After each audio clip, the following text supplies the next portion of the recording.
Yeah, we'll keep it. A distressed Chief Justice Dr Willy Mutunga addresses the media Wednesday afternoon on a matter he says warrants full public disclosure. According to the Chief Justice, there is an attempt on his life, as well as intimidation of his office and the judiciary in general, with the happenings over the past week solidifying his conviction of intimidation. It is only Tuesday, Dr Mutunga says, that his attempt to travel to Dar es Salaam, where he had been invited by the Tanzanian Constitution Review Commission for a conference, was temporarily blocked. I was stopped at Kenyatta International Airport by an immigration officer who insisted that I could not travel because I had not been cleared by Mr. Francis Kimemia, the permanent secretary. Efforts to reason with the said immigration officer for a while failing. The immigration shift supervisor kept insisting that they were waiting for instructions. However, I still find the insistence on permission for Mr. Kimemia bizarre, to say the least.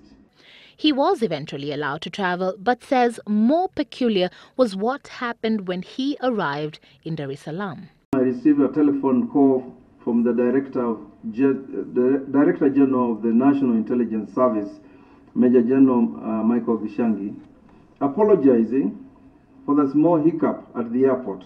Mutunga also refers to a, quote, poison pen letter received Monday the 17th of February from a group referring to itself as the Mungiki Veterans Group and the Kenya Sovereignty Defense Squad that warned him, other judges and ambassadors of dire consequences if they dared stop Jubilee Coalition's flag bearer Uhuru Kenyatta's bid to become president.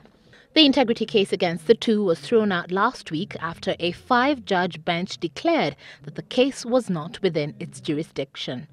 The political connotations of such responsibility one Mutunga understands all too well, but one he says will not cow the office. We shall decide all cases independently and with scrupulous fidelity to the Constitution and the law. Let no individual, group, candidate or supporter imagine that cowardly and darkly acts such as these will cow us.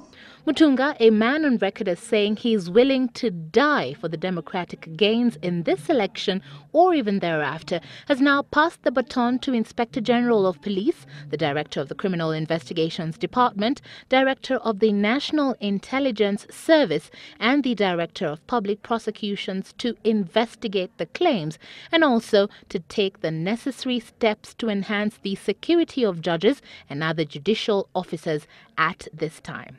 Evelyn Wambui, Citizen Live at 9.